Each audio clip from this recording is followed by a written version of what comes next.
Dry season is not letting up, and the impacts are getting more and more serious. Today, the city of Cape Coral put out an alert to neighbors and businesses that the water levels in the Mid-Hawthorn Aquifer have reached a critical threshold. That aquifer is a vital source of drinking water for northern Cape and parts of Lee County. Wink News reporter Valentina LaFranca joins us now live from Cape Coral tonight. So Valentina, what needs to change now that the water levels are so low?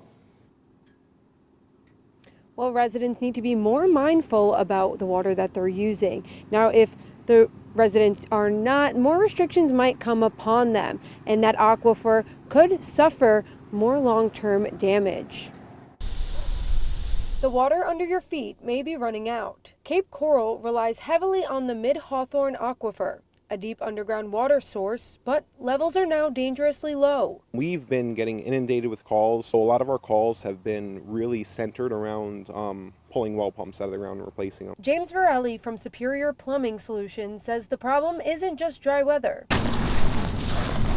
It's population growth. More homes means more straws in the same cup. If you put so many straws in a cup and you suck so much water out of the cup, eventually the cup's going to run dry.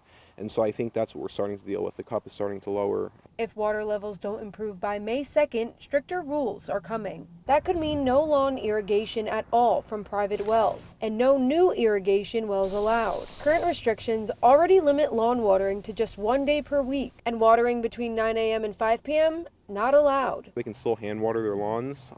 I would still be, conservative with that, just because our neighbors, you don't want to cause your neighbor to suffer because you want some green grass. City water users aren't affected yet, but everyone's being asked to conserve. It's a community problem, and it'll take a natural solution. It's going to take time, and it's going to take rain and the environment doing its thing. The only way to fix a natural thing is with a natural solution. The South Florida Water Management District says they'll reevaluate conditions on May 2nd. Until then, they're asking that people on private wells are following these rules carefully, or else they risk, higher restrictions or hefty fines. I'm live in Cape Coral. Valentina LaFranca, Wink News.